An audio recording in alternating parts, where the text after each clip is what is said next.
நினைக்கிறேன், நான் நினைக்கிறேன், இப்படி வாழ நினைக்கிறேன். தவிக்கிறேன், நான் தவிக்கிறேன், அப்படி வாழ தவிக்கிறேன்.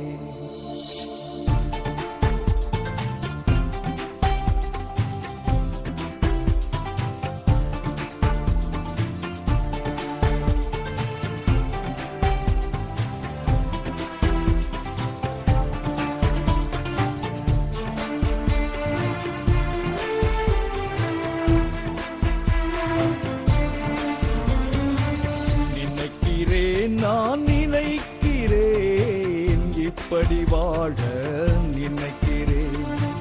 நினைக்கிறேன், நான் நினைக்கிறேன், இப்படி வாழ நினைக்கிறேன்.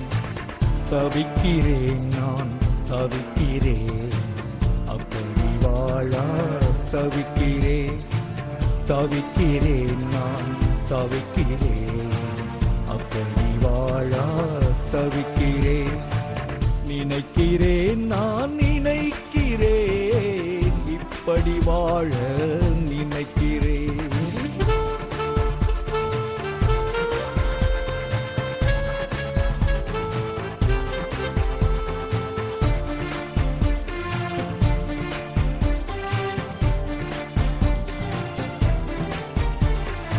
யார் என்னை மாற்றிடுவார்? யார் என்னை தேற்றிடுவார்? யார் என்னை மாற்றிடுவார்? யார் என்னை தேற்றிடுவார்? இயேசுவே என் மீட்பரே, யாரும் இல்லை எனக்காரும் இல்லை. இயேசுவே என் மீட்பரே, யாரும் இல்லை எனக்காரும் இல்லை. நினைக்கிறேன், நான் நினைக்கிறேன், இப்படி வாழ நினைக்கிறேன். நினைக்கிறேன், நான் நினைக்கிறேன், இப்படி வாழ நினைக்கிறேன். தவிக்கிறேன், நான் தவிக்கிறேன், அப்படி வாழ தவிக்கிறேன். தவிக்கிறேன், நான் தவிக்கிறேன், அப்படி வாழ தவிக்கிறேன். நினைக்கிறேன், நான் நினைக்கிறேன், இப்படி வாழ. விவிலிய ஒளியை காண்போம் வாருங்கள். நாம் நம்பும் கடவுள் அன்பின் கடவுள். விண்ணுலகிலே இருந்த அன்பின் கடவுள் அருள் நிறைந்தவராக, இம்மானுவேலாக, இரட்சகர் இயேசுவாக இந்த உலகத்திலே அவர் பிறந்தார். சிலுவையிலே தன்னை அர்ப்பணித்தார். அருள் நிறைந்த கடவுள், கிருபையின் கடவுள் அவர். இன்று அவர் நமது உள்ளங்களிலே ஆவியானவராக நம்மை அரவணைத்து ஆற்றி தேற்றும் தூய ஆவியானவராக அவர் இருந்து கொண்டிருக்கிறார். நாம் நம்புகிற கடவுள் ஒரு கடவுள். ஒரு எளிய பாடல். ஏகாமுவா திரியேகத்துவா, சிலுவை கோலம் இப்பாவிக்காகவா, மேன்மையான ஈவளிக்கும் தந்தையானவா, யார் மறந்தும் என்னை என்றும் மறவாதவா. ஏகாமுவா திரியேகத்துவா, சிலுவை கோலம் இப்பாவிக்காகவா, நேற்றும் இன்றும் என்றும் மாறா இயேசு ரட்சகா, இடைவிடாமல் உடன் இருக்கும் இம்மானுவேலா.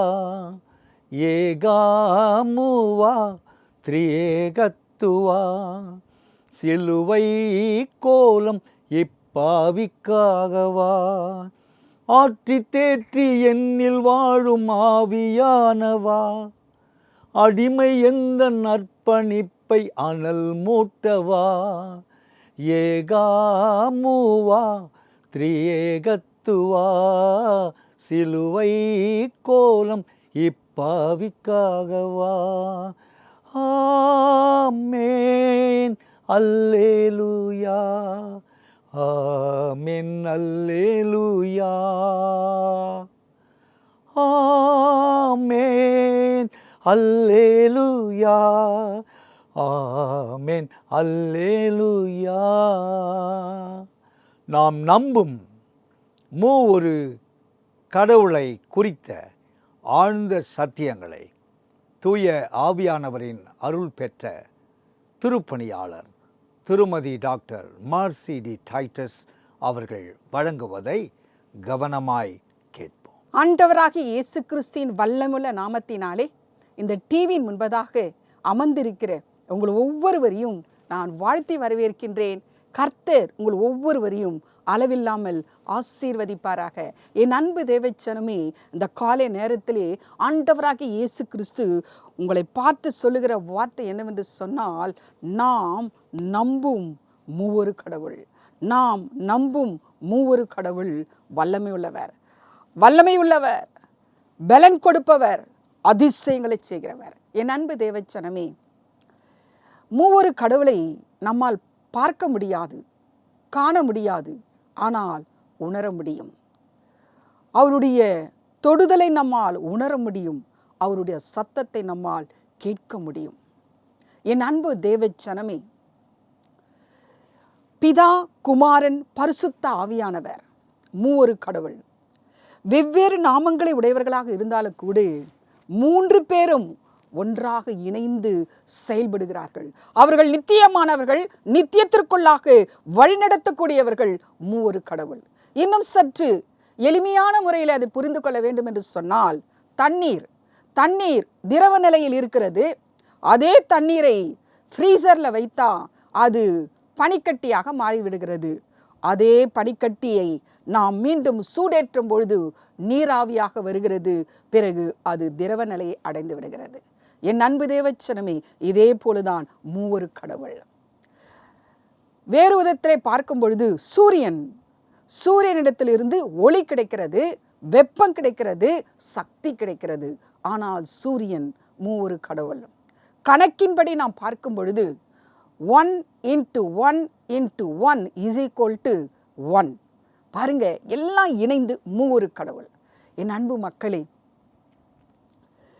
பிதா நம் மீது வைத்த அன்பினாலே இந்த உலகத்தை மிகவும் நேர்த்தியாய் படைத்தார்.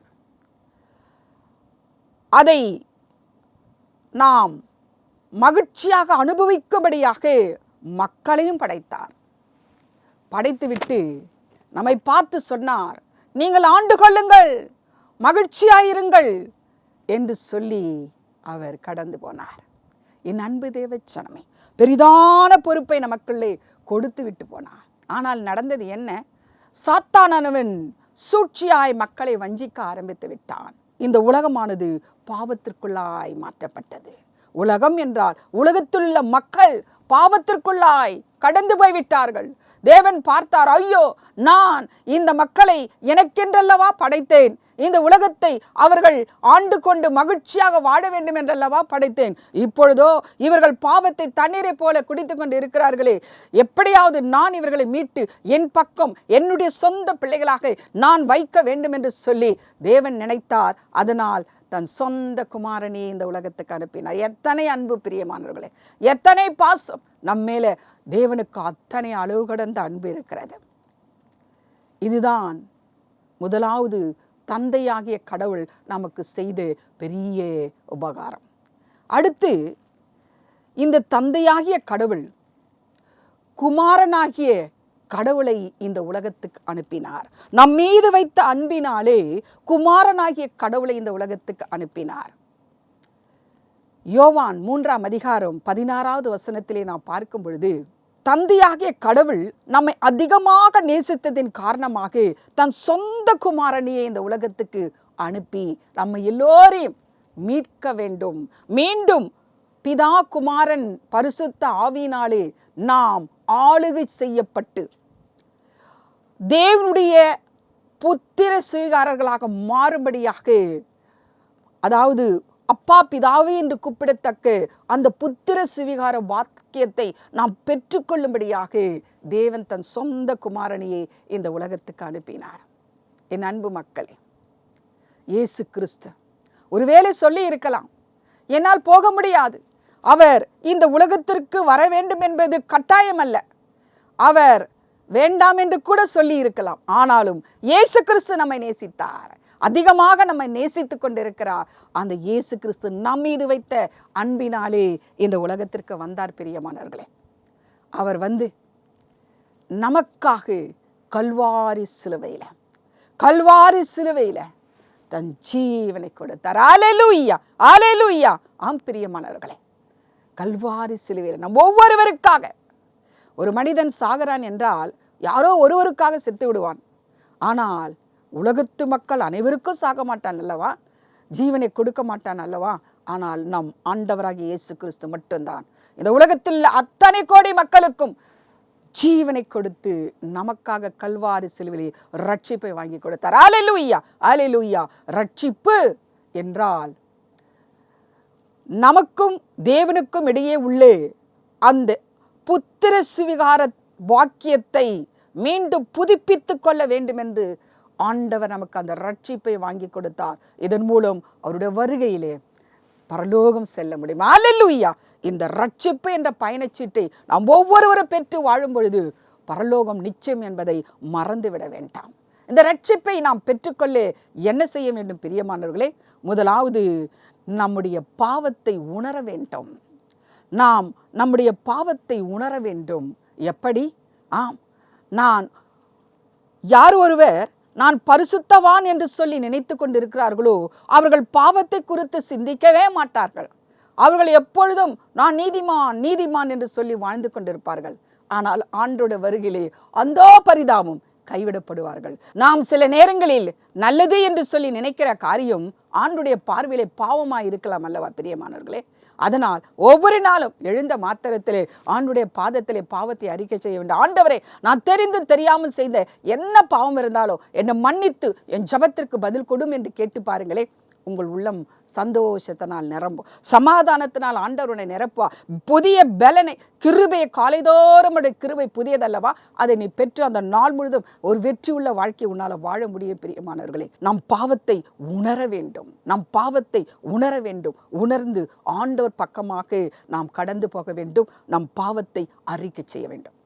என் அன்பு தேவச்சனமே, இரண்டாவது, நாம் பாவி என்று சொல்லி உணர்ந்த மாத்திரத்திலே ஆண்டவருடைய பாதத்திலே, ஆண்டவரே, நான் என்ன பாவம் செய்திருக்கிறேனோ என்னை மன்னியுங்கள் என்று சொல்லி ஆண்டவரிடத்திலே ஒப்பு கொடுத்து செபிக்க வேண்டும். கண்ணீர் விட்டு செபிக்க வேண்டும். ஒரு முறை சாது சுந்தர் சிங் ஊழியர் அவர்கள் ஒரு பெரிய கூட்டத்திலே பிரசங்கம் செய்தாராம். அவர் அன்றைக்கு கொடுத்த தலைப்பு என்னவென்றால், பாவத்தின் பலன் நரகம், பாவத்தை நீ அறிக்கை செய்ய வேண்டும். அந்த பிரசங்கம் செய்து முடித்து விட்டார். ஜெபமெல்லாம் முடிந்து விட்டது. அவர் கீழே இறங்கினார். அப்பொழுது ஒரு பெரிய காரில் இருந்து ஒரு ட்ரிம்மாக ட்ரெஸ் பண்ணின ஒரு பெரியவர் ஒரு இறங்கினார். இறங்கி சாது சுந்தர் சிங் ஐயாவுடைய கையை பிடித்து, ஐயா, உங்கள் பிரசங்கம் என்னை தொட்டுவிட்டது, என் இருதயத்துக்குள்ளே ஈட்டியை போல குத்துகிறது, தயவு செய்து இன்றைக்கு என் வீட்டுக்கு வர வேண்டும் என்று கேட்டாராம். ஐயா சாது சுந்தர் சிங் ஐயா அவர்களும் சரி என்று சொல்லி அவர்கள் வீட்டுக்கு கடந்து போனார். அந்த வீடு பார்த்தால் ஒரு பெரிய பேலஸ், பங்களா மாதிரி பெருசாக இருக்குது.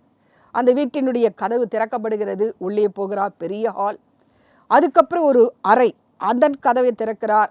அதுக்கப்புறம் இன்னொரு அறை, 2வது அறை, 3வது அறை, 4வது அறைக்குள் கடந்து போகிறார்கள். அந்த இடத்துல போகும்பொழுது ஒரு சுரங்கப்பாதை போல அந்த கிரவுண்ட் ஃப்ளோருக்கு போகணும். அது படிக்கட்டுகள் இருக்கிறது. அதிலே கடந்து போகிறார்கள்.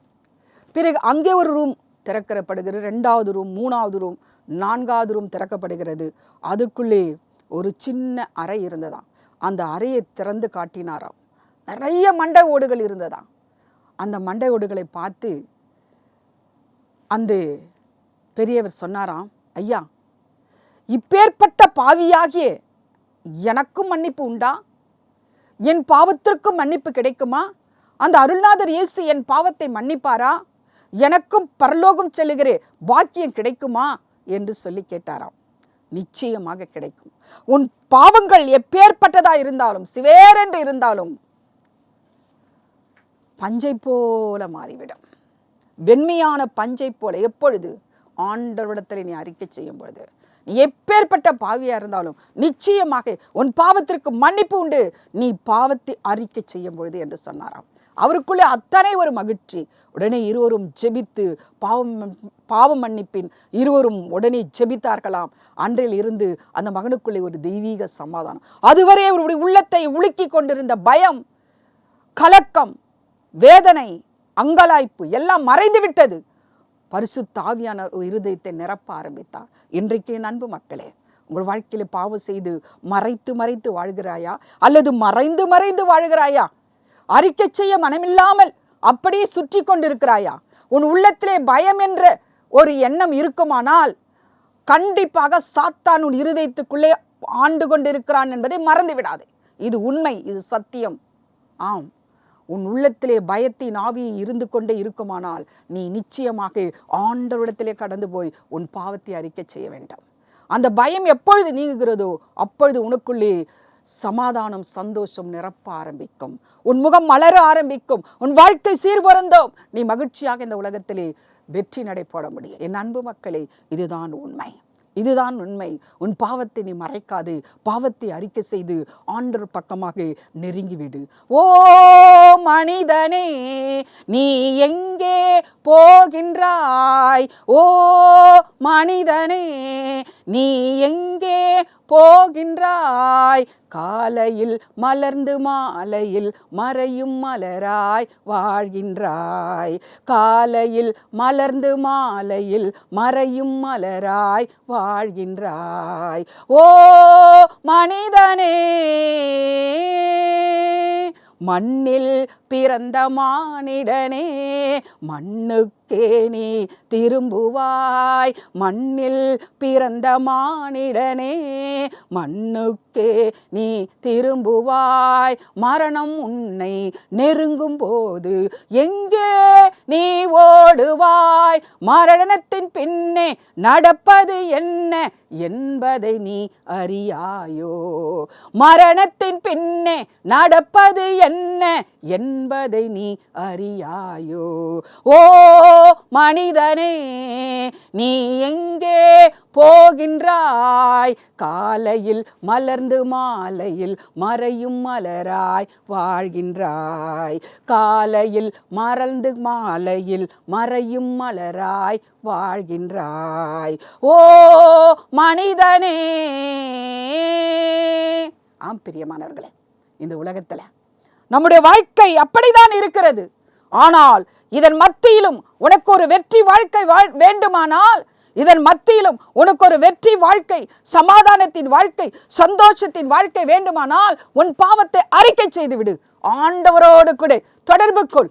அப்பொழுது இந்த உலகத்தில் நீ வெற்றி பெற்று விடுவாய். உலகத்தில் நீ வெற்றி பெற்று விடுவாய். அடுத்து உன் பாவத்தை அறிக்கை செய்து விட்ட பிறகு ஆண்டவருக்கு அர்ப்பணம் செய்து விடு. ஆண்டவருக்கு அர்ப்பணம். எதற்காக?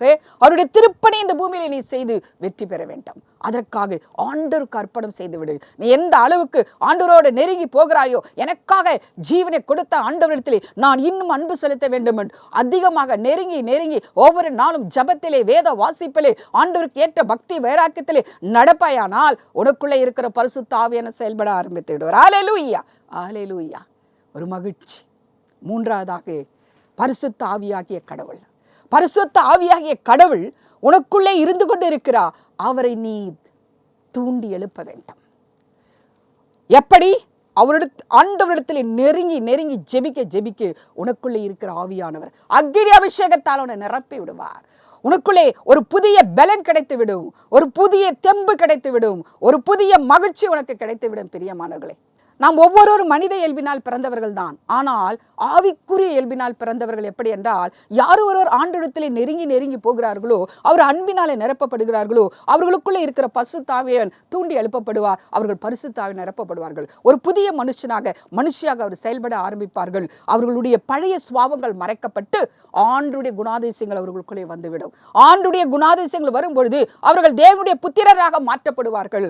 ஆண்டவரின் நாமத்தை சொல்லி வருவார்கள். இதுதான் உண்மை.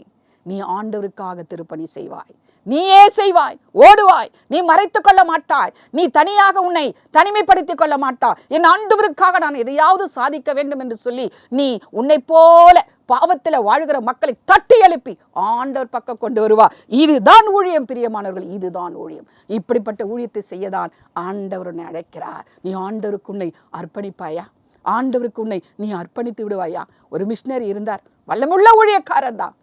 ஆனால் கடன் பிரச்சனையால் நிரப்பப்பட்டு அவர் என்னத்திலே சொன்னார், அம்மா நான் ரியல் எஸ்டேட் தொடங்க போகிறேன். ஐயா வேண்டாம், தயவு செய்து வேண்டாம். வல்லமையான ஊழியக்காரர், நீங்கள் அந்த கடனை ஆண்டவரிடத்தில் சொல்லுங்கள், ஆண்டவர் அடைத்து விடுவார். நீங்கள் ஏன் ரியல் எஸ்டேட் தொடங்க வேண்டும் என்று சொன்னேன். நாட்கள் கடந்தது, ஆனால் அவர் ரியல் எஸ்டேட் தொடங்கிவிட்டார். நான் கொஞ்ச நாட்கள் கடந்த பிறகு நான் ஒரு செய்தியை கேள்விப்பட்டேன். அவருக்கு ஒரே மகள், அவள் தூக்கிட்டு மரித்து போனாள். இன்னும் ஒரு வருஷம் கழித்து நான் கேள்விப்பட்டேன், அந்த மனிதரும் தூக்கிட்டு மரித்து போனார். அந்த பரிதாபம். கலப்பின் மேல உன் கையை வைத்து திரும்பி பார்க்காது. அன்பு ஊழியக்காரர்களே, இன்றைக்கு உன்னுடைய கடன் பிரச்சனை உன்னை திரும்பி பார்க்கும்படி செய்கிறதா? உன்னுடைய வேதனையான வாழ்க்கை, போராட்டமான வாழ்க்கை உன்னை திரும்பி பார்க்கும்படி செய்கிறதா? நீ ஆண்டவருக்காக ஊழியம் செய்ய வந்துவிட்ட பிறகு திரும்பி பார்க்காது. அந்த ஆண்டவருடைய கடைசி வட்டம் நடத்துவார். இதுதான் உண்மை. ஆண்டவருக்காக மரித்து விடு. இந்த இடத்துல நீ ஆப்சென்ட்னா அடுத்த நிமிஷம் நீ பரலோகத்திலே பிரசன்டாய் மாறிவிடுவார். அதை விட பாக்கியம் என்ன? இந்த உலகத்தின் பாடு வரப்போகிற மகிமைக்கு ஒப்பிடத்தக்கதல்ல. ஆண்டவரை மட்டும் இருக பற்றி கொள்ளுங்கள். ஆண்டவர் தான் நமக்கு. மலை உச்சியிலிருந்து ஒரு நதி புறப்படுகிறது, அதுதான் பிதாவாகிய தேவன். அந்த நதியானது புறப்பட்டு பாய்ந்து அப்படியே பல இடங்களுக்கு ஒரு ஜீவநதியாக கடந்து போகிறது. இயேசு, அதுதான் குமாரனாகிய இயேசு, ஜீவநதியாக ஒவ்வொரு இருதயத்துக்கும் கடந்து போய் ஜீவனை கொடுக்கக்கூடியதாக, புதிய வாழ்க்கை உண்டாக்கக்கூடியதாக இயேசு கிறிஸ்து கடந்து போகிறார். மூன்றாவது, பரிசுத்த ஆவியாகிய கடவுள். அந்த கடவுள் அந்த ஜீவநதியை உள்வாங்கி கொண்டு கடலாக இருந்து, ஒரு பெருங்கடலாக இருந்து அந்த ஜீவநதியை உள்வாங்கி கொண்டு மூவொரு கடவுளாக செயல்பட. அல்லேலூயா! எத்தனை அருமை! மூவொரு கடவுள், பிதா, குமாரன், பரிசுத்த ஆவியின் நாமத்தினால ஞானஸ்தானத்தை பெற்றுக்கொள்ளுங்கள் பிரியமானவர்களை. பரிசுத்த ஆவியின் ஞானஸ்தானம் பெற்றுக்கொண்ட பிறகு கண்டிப்பாக நீங்கள் பரலோகம் செல்ல முடியும். ஆண்டவருக்காக செயல்படுங்கள். ஆண்டவர் உங்கள் வாழ்க்கையை நிச்சயமாக ஆசீர்வதிப்பார். தேவன் தாமே தேக வசனங்களை நமக்கு ஆசீர்வதித்து கொடுப்பாராக. ஆமேன். ஜெபம் செய்வோம். பரிசுத்த ஆவியானவரே, உம்மை துதிக்கிறப்பா. இந்த காலை நேரத்துக்காக உமக்கு நன்றி அப்பா. இந்த செய்தியை கேட்டுக்கொண்டது அத்தனை இருதயங்களை தொடப்பட்டதற்காக சோத்திரம். ஒவ்வொரு இருதயத்திலும் பேசுங்கப்பா. ஏதோ நான் வாழ்ந்து கொண்டு இருக்கிறேன், எப்படியோ வாழ்ந்து கொண்டிருக்கிறேன் என்பது அல்ல. ஆண்டவருக்காக ஒரு நோக்கத்தோட, ஒரு குறிக்கோளோட இந்த உலகத்தில் நான் வாழ்கிறேன். என் வாழ்க்கையின் மூலம் பிறருக்கு சந்தோஷம் கிடைக்கிறது. அந்த நம்பிக்கையோட வாழ கிருபை தாங்கப்பா. இயேசுக்குள்ள ஆண்டவரே அன்பு செலுத்தி பரிசுத்தாவினால் நிரப்பப்பட்டு ஆண்டவரே பிதாவோட புத்திர சுகாரத்தை, அப்பா பிதாவை என்று கூப்பிடுகிற புத்திர சுகாரத்தின் பாக்கியத்தை பெற்றுக்கொண்டு இந்த உலகத்தில் வெற்றி நடை போடட்டும். ஒவ்வொரு மேலும் ஆண்டோட வல்லமை இறங்கி கொண்டு ஆண்டவர் இப்பொழுது பரிசுத்தாவினால் நிரப்புங்கப்பா. ஒவ்வொரு நிரப்புங்க. இந்த டிவி முன்பதாக நம்பிக்கையோடு காத்திருக்கிற ஆண்டவர் ஒவ்வொரு மேலும் இந்த செய்தியை பார்த்து கொண்டிருக்கிற ஒவ்வொரு மேலும் வல்லமையின் ஆவி ஊற்றப்படுவதாக. ஆண்டவரோட ரத்த ஒவ்வொருடைய தொடுவராக. பாவத்தை அறிக்கை செய்யுங்க பிரியமானவர்களே. பாவமன்னிப்பு நிச்சயத்தை பெற்றுக்கொள்ளுங்க. உங்களுக்குள்ள தெய்வீக சமாதானம் இப்பொழுது பரிசுத்த ஆவியானவர் உங்களை அருகில கடந்து வந்து கொண்டிருக்கார். ஓ ரபா பரிசுத்த ஆவியானவர் உங்களை தொட்டு கொண்டிருக்கிறார். பாவத்தை அறிக்கை செய். வாலிப தம்பி, வாலிப தங்கச்சி, பாவத்தை அறிக்கை செய்ய. என் அன்பு சகோதரனே, சகோதரியே, அப்பா அம்மா, பாவத்தை அறிக்கை செய்யுங்கள். ஆண்டவர் வரப்போகிறார். வல்லமை ஒவ்வொரு மேல நிரம்பட்ட எல்லா கட்டுகளிலிருந்து விடுதலை, வியாதிகளிலிருந்து விடுதலை, போராட்டங்களில் இருந்த கடன் பிரச்சனை விடுதலை. ஓ ரபா ரபா ரபா ரபா. ஒவ்வொருடைய வாழ்க்கையில அற்புதம் நடக்கட்டும். திருமணம் ஆகாத திருமணம் நடக்கட்டப்பா. குழந்தை இல்லாத குழந்தை கிடைக்கட்டும் ஆண்டவரே. பல விதமான போராட்டத்தின் மத்தியில் ஐயோ நான் ஏன் வாழட்டும் என்று கலங்கி இருக்கிற மக்களுக்கு ஒரு தெய்வீக நம்பிக்கையை ஊட்டுங்க ஆண்டவரே. ஓ தேங்க்யூ ஹோலி ஸ்பிரிட். நெஞ்சு வலியினால 2 பேர் கஷ்டப்பட்டுட்டு இருக்கிறீங்க. இப்போ ஒரு ரொம்ப வேதனையோட இந்த டிவியை பார்த்து கொண்டு இருக்கிற மகனே, நீ நல்ல ஒரு பணக்கார லைஃப் வாழ்ந்து கொண்டு இருக்கிறீங்க, நல்ல வசதியாக வாழ்ந்துட்டு இருக்கிறீங்க. ஆனால் உங்கள் இருதயத்தில் இருக்கிற நெஞ்சு வலி யாராலும் சுகப்படுத்த முடியல. பயத்தின் ஆவி உன்னை ஆட்கொண்டு கொண்டு இருக்கிறது. ஓக்கா ரபா, ஓ ரபா ரபா ரபா ரபா ரபா ரபா ரபா ரபா ரபா. இப்பொழுது இப்பொழுது இப்பொழுது ஒப்புக்கொடு ஒப்புக்கொடு. அறிக்கை செய், உன் பாவத்தை அறிக்கை செய். நீ நிறைய பாவம் செஞ்சிருக்கிற, அதனுடைய பலன் தான் இன்னைக்கு பயம் பயம் பயம். எதை தொட்டாலும் பயம். நீ சந்தோஷமா யாரோடு பழக முடியல, அது தடைக்கல்லா இருக்கிறது. இன்றைக்கு உன் பாவத்தை அறிக்கை செய். நீ டிவி முன்பதாக அமர்ந்து டிவி பார்த்து கொண்டு இருக்கிற, இந்த செய்தியை கேட்டுக்கொண்டு இருக்கிற, இயேசு உன்னை தொடுபடியா உன் அருகிலே கடந்து வந்து விட்டா. ஆண்டவர்களுக்கு ஒப்புக்கொடு மகனே, ஒப்புக்கொடு. உன் பாவத்தை அறிக்கை செய். ஆண்டவரே பாவியாக என் மேல் கிருபையார், என் பாவத்தை மன்னி என்று சொன்னால் மட்டும் போதும். ஆண்டவர் நிச்சயமா உன் பாவத்திலிருந்து உனக்கு விடுதலை கொடுப்பேன் என்று வாக்கு பண்ணி நின்று கொண்டு இருக்கிறார். ஒவ்வொரு மேலும் ஆண்டோட வல்லமை இறங்கட்டும் இறங்கட்டும் இறங்கட்டும். காது கேட்கலையே, ஐயோ நான் என்ன செய்யட்டும் என்று அழுது கொண்டு இருக்கிறேன் அன்பு சகோதரியே. இப்போது ஆண்டவரை தொடுகிறார். உனக்கு காது கேட்கும். இவ்வளவு நாள் நீ கஷ்டப்பட்டு நிலைமையிலிருந்து ஆண்டவர் உன்னை விடுதலை பண்ணி உனக்கு காது கேட்கும்படி செய்ய போகிறா. விசுவாசம் உள்ளவளாயிரு, ஒப்புக்கொடு, பாவத்தை அறிக்கை செய், ஆண்டவரோடு கூட நெருங்கிப்போ. Thank you Holi spirit. ஒவ்வொரு மீதும் வல்லமை வல்லமை. 2 பேருக்கு திருமணம் நிச்சயிக்கப்பட போகிறது. ஒருவருக்கு 1 மாசத்துல, இன்னொருக்கு 3 மாசத்துல. ஓ ரபா தூக்கா ராபா ஷா ரா லபா.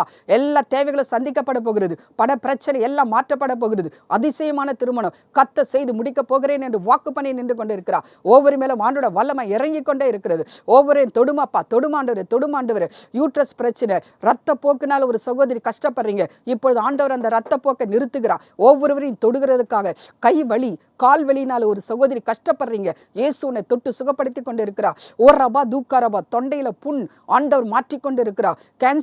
கேன்சர் வியாதினால ஒருவர் ரொம்ப கஷ்டப்படுறீங்க. ஆண்டவர் உங்களை தொடுகிறார். பயப்படாது, உனக்கு ஒரு அற்புதம் நடக்கிறது என்று கர்த்தர் சொல்லுகிறார். தூர தேசத்திலிருந்து இந்த செய்தியை கேட்கிற என் அன்பு சகோதரியே, ஆண்டவர் உன் வாழ்க்கையில் ஒரு அதிசயம் செய்ய போகிறார். உன் குடும்பத்தில் இருக்கிற அந்த கண்ணீர் மறைய போகிறது, துக்கம் மறைய போகிறது, உனக்கு ஒரு அற்புதம் நடக்க போகிறது. நீ ஆண்டவர் விசுவாசிக்கிற ஒரு மகள், ஆனால் அவ்வப்போது நீ விழுந்து போகிற, ஆண்டவருடைய தூக்கி எழுப்புகிறேன் என்று சொல்லுகிறார். ஒவ்வொருவரையும் ஆசீர்வதிங்க ஆண்டவரே. பொல்லாத ஆவிகள் எதுவாக இருந்தாலும் எரிந்து போகட்டும். இந்த டிவியின் முன்பாக ஆண்டவரை நம்பிக்கையோட, இந்த நம்பிக்கை டிவியை பார்த்து கொண்டிருக்க அத்தனை பேர் மேலும் ஜீவனுள்ள தேவனுடைய வல்லமை கடந்து போவதாக நிரப்புங்க ஆண்டவரை. பரிசுத்த ஆவினால் வருவிக்கப்பட பிள்ளைகளை ஆயத்தப்படுத்துங்க. துதி கனம் மகிமை எல்லாம் நீங்க எடுத்துக்கொள்ளுங்க. இயேசுவின் நாமத்தில் பிதாவே, ஆமென் ஆமென். என் அன்பு தேவச்சரமே, இந்த செய்தியின் மூலமாகவும் ஜபத்தின் மூலமாகவும் அருள்நாதர் இயேசு உங்கள் வாழ்க்கையில் செய்த நன்மைகளை எங்களுக்கு தெரிவிக்க மறக்க வேண்டாம். தேவன் தாமே உங்கள் ஒவ்வொருவரையும் அளவில்லாமல் ஆசீர்வதிப்பாராக ஆசீர்வதிப்பாராக. ஆமென் ஆமென். நிழலில் வந்தடைந்தேன், சிலுவை நாதரில் வாழ்வடைந்தேன். சிலுவை நிழலில் வந்தடைந்தேன், சிலுவை நாதரில் வாழ்வடைந்தேன். இயேசுவே என் மீட்பரே, என்னவர் நீர், என் மன்னவர் நீர். இயேசுவே என் மீட்பரே, என்னவர் நீர், என் மன்னவர் நீர். நினைக்கிறேன் நான் நினைக்கிறேன், இப்படி வாழ நினைக்கிறேன். நினைக்கிறேன் நான் நினைக்கிறேன், இப்படி வாழ நினைக்கிறேன். தவிப்பில்லை இனி தவிப்பில்லை, அப்படி வாழ தவிப்பில்லை. தவிப்பில்லை இனி தவிப்பில்லை, அப்படி வாழ